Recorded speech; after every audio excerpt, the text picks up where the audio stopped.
Welcome back. You're watching live from Paris on France 24. It's time now for Media Watch France, where we look at what's going on in the French media today. James Creedon is here. Hello to you, James. Good evening, Laura. Now, there's one story dominating the media today, and you have it in your hand.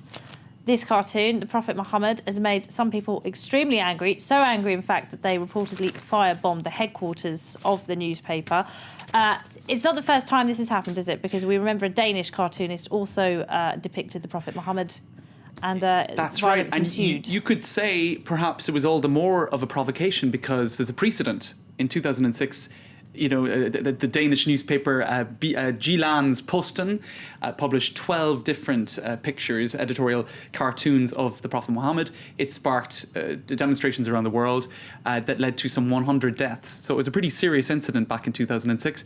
Charlie Hebdo decided to republish those cartoons back in 2006 in a demonstration of solidarity with Jyllands-Posten, and it became this big issue about freedom of expression and how it's in some way being curtailed by immigration and by trying to, I suppose, make some sort of compromises with Islam. So in any case, first of all, what is Charlie Hebdo? Charlie Hebdo is a magazine, a weekly satirical magazine founded in the 60s, and the whole point of the magazine is that its cartoons are extremely irreverent. And you can see here, this is a front cover from last year. Let's have a look at this front cover. James, I'm sorry to interrupt you. I'm being told that we are going to go to Cannes in the south of France because the Greek Prime Minister George Papandreou is arriving, as I've been saying all night, to face the music.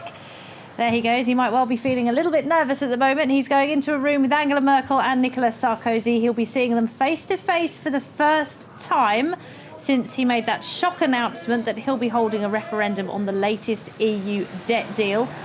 And it's been called a political gamble by Papandreou, and it's not one that has been warmly received by other leaders in the Eurozone. We've seen markets tank over the past couple of days. So there he is, Papandreou, going in for those talks. We will, of course, bring you whatever comes out of those talks as and when we get them. But let's go back to James now. I'm terribly sorry to have cut you off there, James. Let's get back to this cartoon of all right, well, Muhammad. I was explaining what Charlie Hebdo is. It was founded in the 60s. This is a satirical newspaper. The whole point of the newspaper is its irreverence.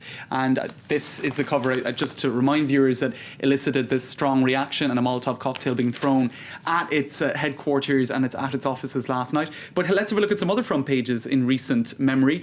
This was front page from last year showing the Pope holding up a condom where you would normally have the host. So clearly irreverent, and a very tired looking Benedict XVI indeed. That's Dominic Strauss-Kahn in a tutu. Right. This just a month or two ago when he came back from New York and had to face the press, face the music over all of those scandals in New York and elsewhere. So look, it's a newspaper that is well used to scandal, and its scandal is it's satire, isn't it? This is what satire is. Exactly. But what's nice today is you've had whatever their political affiliations, you've had everyone in France saying, look, we have a free press here, and if they want to print cartoons, they can. That's absolutely, what we've seen, and it's come down to, I suppose, that whole debate about the freedom of the press. But given what happened in 2006 with some 100 deaths, a lot of people are saying this was provocative. Now, you can see here as well, this is another webpage showing the website of Charlie Hebdo, which was hacked. Some say, or the media reckons, that hacking operation came from Turkey. So again, we can see that an issue like this goes well beyond the borders of France and becomes a sort of an international story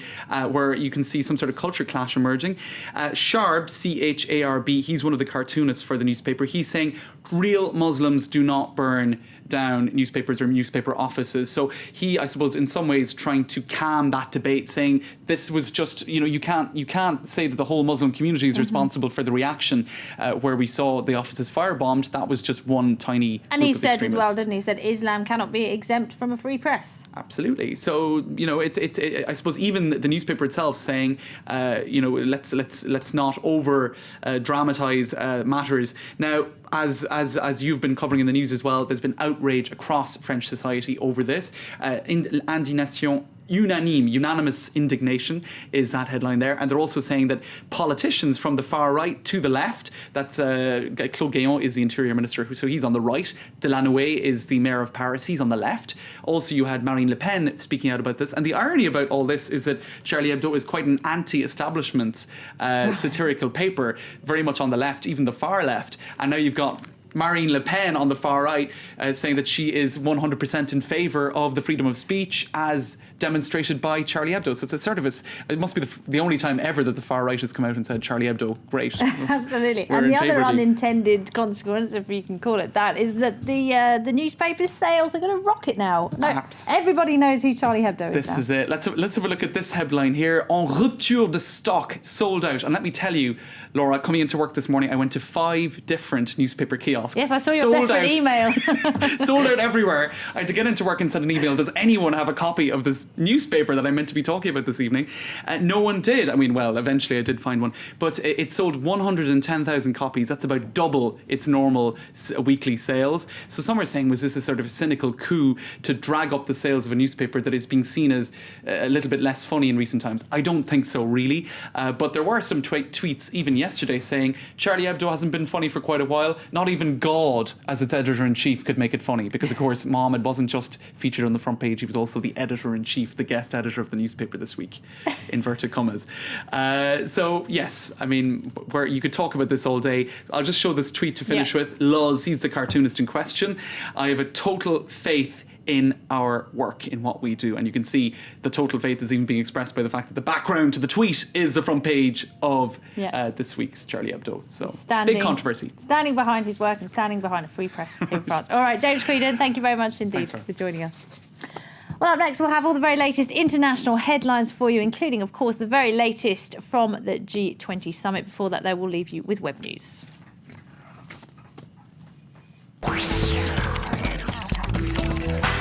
The governor for Texas, Rick Perry, in high spirits at an event in New Hampshire last Friday. In fact, he was in such a good mood, some wondered if the Republican nomination candidate was under the influence of alcohol when he gave his speech. This video has been viewed over 750,000 times in just a few days and is the latest campaign video for the US presidential election to go viral. All of the Republican candidates have turned to the web as part of their campaign strategy.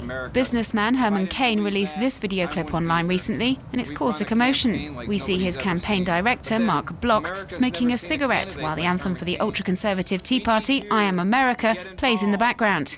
Is it provocation or quite simply a subliminal message to the nation's smokers? The video has been interpreted in all sorts of ways and has already inspired a multitude of parodies. Among the most popular spoofs is the video made by the daughters of John Huntsman, who's the governor of Utah and another candidate for the Republican nomination. It shows the 3 sisters blowing bubbles at the camera instead of smoke. Barack Obama relied heavily on the internet for his presidential campaign, and ever since he was elected, viral videos have become an integral part of political communication strategy. But does this mark the end of the traditional televised campaign ads? Political science professor Ken Goldstein doesn't think so. He says although online videos are a great way to mobilize supporters, they're less effective in winning over undecided voters. I'm Rick Perry, and I approve of this message. Supermarket and hypermarket chain Cora has once again incurred the wrath of French web users. It all began last week when a local newspaper reported on the case of Anne-Marie, a cashier in a Cora supermarket in the Moselle region in eastern France, who was facing dismissal for apparently taking a receipt left by a customer that had a discount voucher for a fast food restaurant.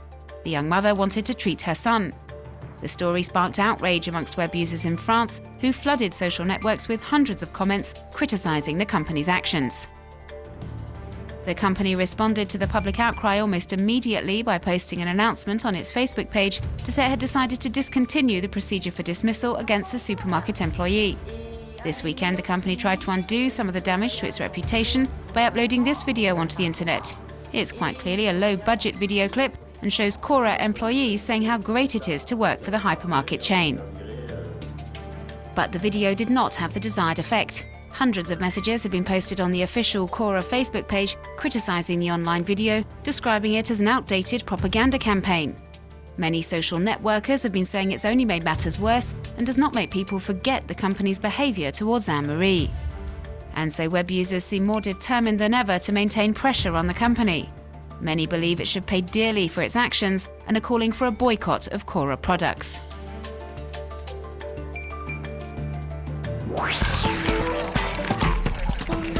Divulging an actor's age on the internet could soon be outlawed in Hollywood. The all-powerful American labor union, the Screen Actors Guild, which represents film and television performers, has issued a statement saying publishing an actor's date of birth on online databases could facilitate age discrimination in employment. This announcement comes after a Texan actress filed a $1 million lawsuit against Amazon and its internet movie database, IMDb, for revealing her age without her consent. Satirical French newspaper Charlie Hebdo has become one of the most popular trending topics on social networks after its headquarters were petrol-bombed in the early hours of Wednesday morning. There have been no reports of injuries, and it's thought the attack could have something to do with the weekly renaming itself Sharia Hebdo for this week's publication, and naming the Prophet Muhammad as its editor-in-chief for this particular issue. There's been widespread reaction to the attack on the web, both from political figures and also ordinary citizens, who have expressed their outrage and voiced their commitment to freedom of the press. Gorka Cruz is a Swiss banker, and in this video clip he's calling for big changes in the global financial system. The song's called Global Economy and describes how the economy's about to crash and how it's time to create a healthy financial culture. This is his way of supporting the Occupy movement and the regular demonstrations against the global financial system, which have been taking place in cities all over the world over the past few weeks.